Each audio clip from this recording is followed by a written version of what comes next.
মৰমৰ ছাত্ৰ-ছাত্ৰীসকল আমাৰ আজি ভিডিঅ'লে তোমালোকক স্বাগতম জনাইছো।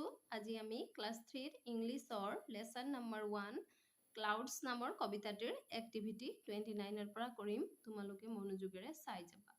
চোৱা এক্টিভিটি 29 এ let's read what is written below each picture। এতিয়া বলা আমি পঢ়ো প্ৰতিটো ছবিৰ তলত কি লিখা আছে। এতিয়া চোৱা আমি ইয়াত ছোৱালী দুজনীক স্কুললৈ গৈ থকা দেখিছো হয়নে। এতিয়া ইয়াত লিখা আছে বৰষা এণ্ড মৌচুমী। এই দুজনী কোন হয়? বৰষা আৰু মৌচুমী হয় হয়নে। তাৰপিছত চোৱা ছবিখনত আমি ডাৱৰ দেখিছো হয়নে। তলত লিখা আছে স্কাই এণ্ড ক্লাউডছ, আকাশ আৰু ডাৱৰ। ইয়াত চোৱা আমি ফৰিং আৰু পৰুৱা দেখিছো হয়নে। এটো চোৱা গ্ৰাছহপাৰ এণ্ড এণ্ট। তাৰপিছত ইয়াত চোৱা আমি ল'ৰা এজন আৰু ছোৱালী এজনীক স্কুললৈ গৈ থকা দেখিছো হয়নে। লিখা আছে ব্ৰাদাৰ এণ্ড চিষ্টাৰ, ভাইটি আৰু বাইদেউ। এতিয়া চোৱা বি লেটস ৰিড, আহা পঢ়ো।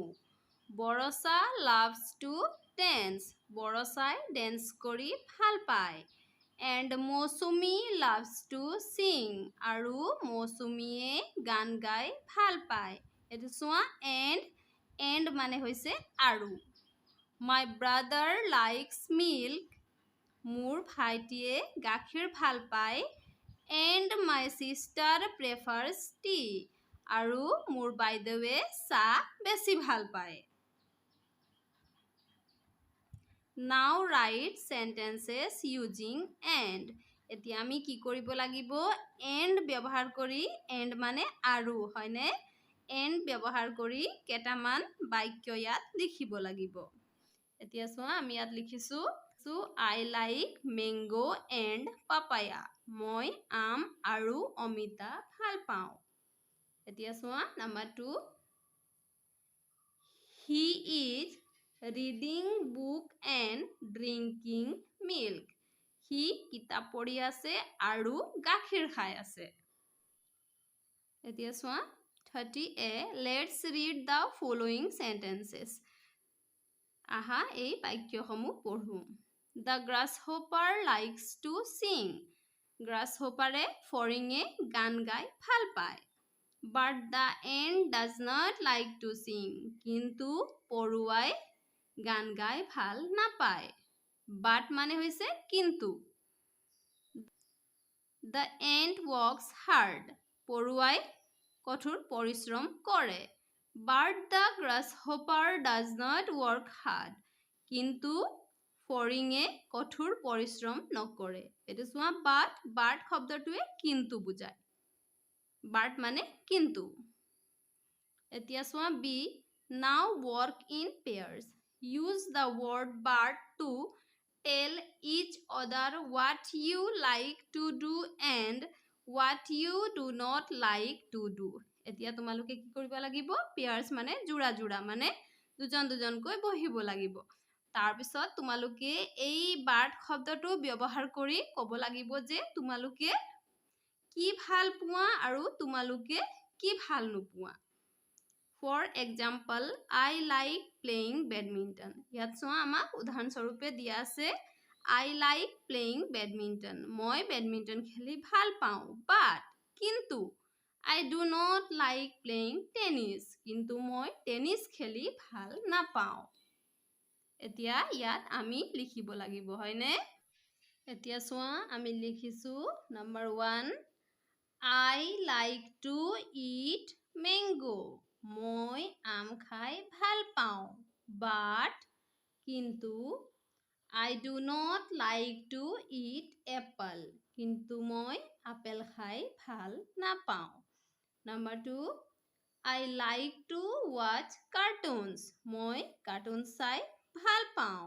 বাট কিন্তু I do not like to watch news, কিন্তু মই নিউজ চাই ভাল নাপাওঁ।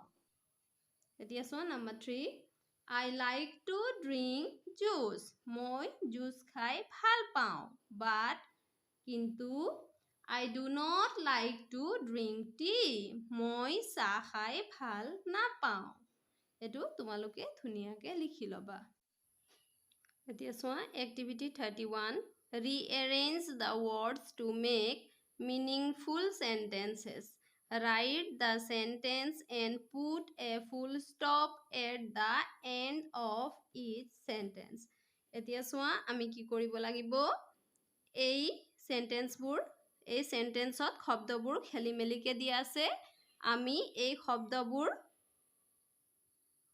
মিলাই এটা অৰ্থপূৰ্ণ বাক্য বনাব লাগিব আৰু বাক্যটো সম্পূৰ্ণ হোৱাৰ পিছত আমি শেষত এটা ফুল ষ্টপ দিব লাগিব এতিয়া চোৱা নাম্বাৰ 1ত দিয়া আছে the are ants hard working এটো কোনো এটা অৰ্থ হোৱা নাই হয়নে গতিকে আমি লিখিম the ants are hard working আৰু আমি ইয়াত শেষত ফুল ষ্টপ এটা দিম তাৰ পিছত চোৱা number 2 The lazy is very grasshopper.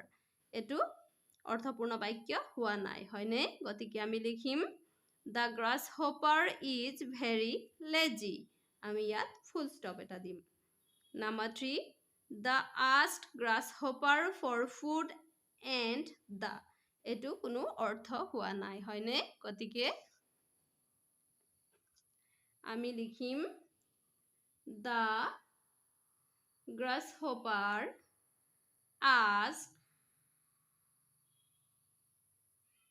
the ant for food. আমি শেষত এটা ফুল ষ্টপ দিম মৰমৰ ছাত্ৰ-ছাত্ৰীসকল আমাৰ আজি ভিডিঅ'ত আমি ইমানেই কৰিছো আমাৰ পৰৱৰ্তী ভিডিঅ'ত আমি বাকি ৰৈ যোৱা এক্টিভিটিজখিনি কৰিম তোমালোকে মনোযোগেৰে পঢ়া শুনা কৰিবা আজিলৈ ধন্যবাদ